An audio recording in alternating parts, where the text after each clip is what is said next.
और जी मेरे पास एक सेट है बी जिसमें सिंगल एलिमेंट है, सॉरी मैंने पहले डिस्कस नहीं किया, इसको आप डिस्कस कर लेते हैं। ऐसा सेट जिसमें सिर्फ एक ही एलिमेंट मौजूद हो हम उसे सिंगलटन सेट कहते हैं। ऐसा element, an element which contain only one member, only one element is called singleton set.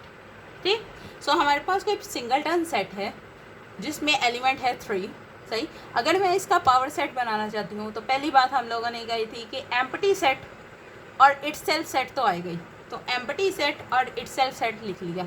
इसके अलावा अगर मैं लिखना चाहूँ तो 3 तो बी में आ गया हुआ है, सो इसके अलावा कोई पॉसिबिलिटी निकलती ही नहीं, सही। और अगर मैं इसकी कार्डिनलिटी चेक करूँ तो 2। यहाँ पे एक चीज़ गौर करो, कार्डिनलिटी ऑफ बी जो थी वो 1 थी और कार्डिनलिटी ऑफ पावर सेट जो आ रही है वो 2 आ रही है, राइट। एक और एग्जांपल डिस्कस करते हैं। यहाँ पे हम लोगों के पास सेट है बेसिकली सी जो कि एम्प्टी सेट है, राइट। अगर सेट एम्प्टी है इसका मतलब उसमें ऐसा कोई एलिमेंट नहीं है जो एग्जिस्ट करता है, ठीक। लेकिन हम लोगों ने कहा था कि कोई भी सबसेट बनाना चाहो तो एम्प्टी सेट और इटसेल्फ सेट आता ही है।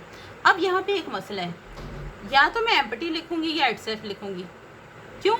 क्योंकि अगर मैं इस तरह से लिखती हूँ सो ये दोनों आपस में इक्वल हैं और इक्वल सेट की ये रूटीन है कि सेट में रिपीटेशन अलाउ नहीं है, सही। सो क्योंकि ये दोनों इक्वल हैं तो या तो मैं सी लिख सकती हूँ या फिर 5 लिख सकती हूँ, और इस हिसाब से अगर मैं इसका कार्डिनलिटी का काउंट लेती हूँ तो वह एग्जैक्टली 1 आता है, ठीक। यहाँ पे भी कार्डिनलिटी ऑफ सी जो था वो 0 था और यहाँ पे जो वैल्यू आ रही है वो 1 आ रहा है, राइट। ओके जी, ये एक और एग्जांपल है, डिस्कस करने की मुझे ऐसा ज़रूरत नहीं है, डायरेक्टली तुम लोग देख सकते हो। एन ऑफ डी लिखूँ या बार ऑफ डी लिखूँ, हमारे पास बेसिकली 5 है और अगर तुम लोग इसको काउंट करो तो हमारे पास इसकी तादाद 32 आती है, सही। अब ये तादाद देने का मकसद ये है कि कम से कम ये थे हमारे पास काउंटेबल सेट, ठीक, जिनके लिए मैं सबसेट ईजिली बना सक रही थी, सही। अब मेरे पास लेट से एक सेट आता है M 1 2 so on 5000, ठीक। और मैं तुम लोगों को ये कहती हूँ कि मुझे इसका पावर सेट बना के दो, तो ये नहीं कि ये इम्पॉसिबल है, but literally it's a time consuming, ठीक। और इसके मिस्टेक के भी बहुत सारे चांस है, हो सकता है तुम लोगों को शायद हफ्ता ही लग जाए इस चीज़ को बनाते बनाते, सही। सो कम से कम अगर मैं कार्डिनलिटी वाली ये जो चीज़ कर रही हूँ इससे मुझे ये अंदाज़ा हो जाएगा कि एग्जैक्टली कितने पावर सेट में सबसेट्स बनेंगे, कितने पॉसिबल सबसेट हैं, ठीक।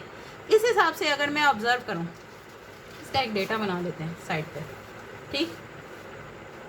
जब हमारे पास सी जो था 0 था, सही, पी ऑफ सी की कार्डिनलिटी हमारे पास आई थी 1, 0 के साथ 1।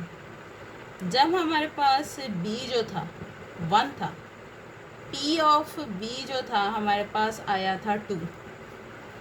फिर ए की मैंने बात की थी जो कि था 2 था 3 था। लेट्स से अगर मैं 2 करूँ तो इतना तुक्का लगाने की पोजीशन में है हम कि पी ऑफ ए कितना आएगा, एम्प्टी आएगा और वो खुद से आएगा, सही है, ठीक। एक दफ़ा 1 आएगा, एक दफ़ा 2 आएगा, मतलब 4 से ज़्यादा नहीं हो सकते। सो हमारे पास ये आ गया 4, सही।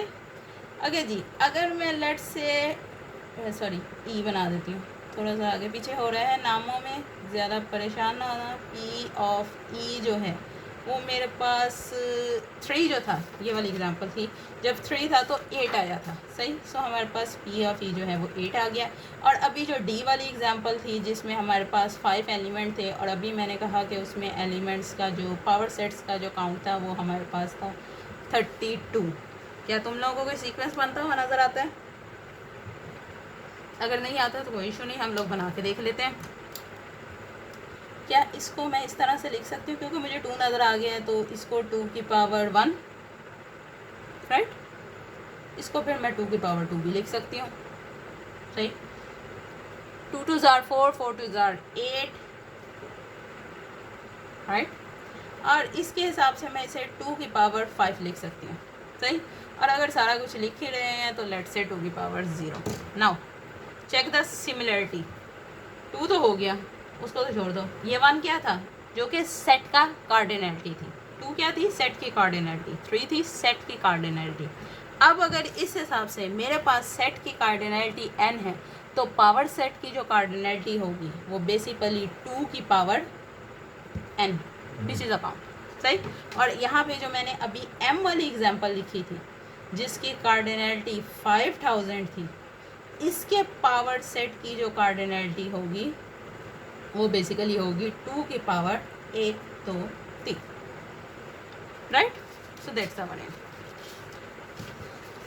ओके जी, आज हम लोगों ने आज के लिए यही 3 टॉपिक्स डिसाइड किए थे। बेसिकली फिर से अगर रिव्यू कर दूं तो हम लोगों ने बेसिकली कहा था कि जो टॉपिक्स हमने डिस्कस किए हैं उसमें सबसे पहले सेट की डिफरेंट फॉर्म्स ऑफ रिप्रेजेंटेशन है। Then we have different types of sets, जिसमें हम लोगों ने बेसिकली डिस्कस किया है universal set, empty set, finite, infinite set, equal sets, power sets, and lastly हम लोगों ने सबसेट और उसकी टाइप्स और उसके मुख्तलिफ रिजल्ट डिस्कस किए, सही। नाउ फॉर नेक्स्ट लेक्चर के लिए हम लोगों के पास जो टॉपिक है वो सबसे पहले जो हम लोगों ने डिस्कस करना है ऑपरेशन ऑन सेट्स, मतलब यूनियन, इंटरसेक्शन, सिमेट्रीज, सोन, इस तरह के टॉपिक्स जो हैं वो हम लोगों ने नेक्स्ट लेक्चर में डिस्कस करेंगे। और नेक्स्ट लेक्चर के एंड पे तुम लोगों को एक आध असाइनमेंट का क्वेश्चन भी अपलोड कर दूंगी, सही, जो कि ओवरऑल सेट में अभी तक हम लोगों ने नेक्स्ट लेक्चर के बाद तुम लोग जो भी पढ़ोगे वो उस सारे पे डिपेंड करेगा और एक तरह से हमारे पास सेट की पूरे चैप्टर का एक सम अप बन जाएगी, राइट। थैंक यू क्लास, अल्लाह हाफिज़।